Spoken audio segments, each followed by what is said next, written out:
जब कोई भी साधक आध्यात्म मार्ग और इस झूठ के सांसारिक मार्ग को दो मानता है तो वो भटक जाता है और वो कहीं भी नहीं पहुंचता। एक तो सांसारिक मार्ग पे भी कहीं आगे नहीं पहुंच पाएगा और आध्यात्म मार्ग की जो अंदर की यात्रा है उसमें भी रुक जाएगा, किसी न किसी चीज को पसंद करके वहीं बैठा रह जाएगा।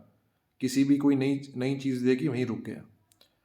एक चीज हमेशा सामने आती है कि लोग कहते हैं कि बाहर से आध्यात्म मार्ग का मतलब बाहर से कुछ भी बदलने का नहीं है।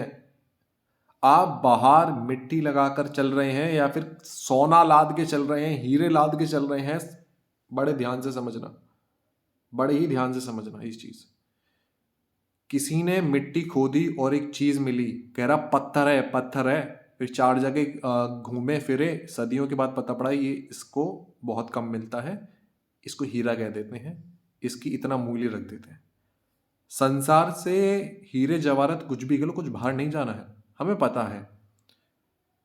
अगर आप अपने आप को मार नहीं पाए, और मारने से मतलब शरीर को मारने से नहीं है भाई साहब, शरीर कभी भी मर जाता है।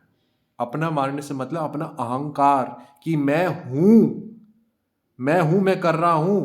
अगर जब तक ये रहेगा तब तक आराध्य दिन नहीं आएंगे, तब तक आराध्य दिन नहीं आएंगे, क्योंकि आपने अपनी प्रधानता रखी है आराध्य के ऊपर, आपने अपने आप को रखा है।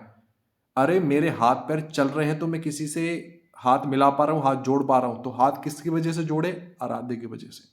ये शरीर मिला आराध्य की वजह से, मैं चीख पा रहा हूं आराध्य की वजह से, तो मैं कुछ भी कर रहा हूं, सांसें ले रहा हूं, ये सांसों का जो सिस्टम मशीन बनाई मेरे आराध्य ने बनाई, सृष्टि बनाने वाले ने बनाई। तो मेरा क्या है, मैं बस इस्तेमाल कर रहा हूं, उसका होके इस्तेमाल कर रहा हूं। अरे करोड़ों में नाचो या मिट्टी में खेलो, उसके ही हैं, जैसे हैं उसी के हैं, कुछ नहीं छोड़ना है, कुछ छोड़ना ही तो नहीं है, बस जानना है और जाग जाना है, बस।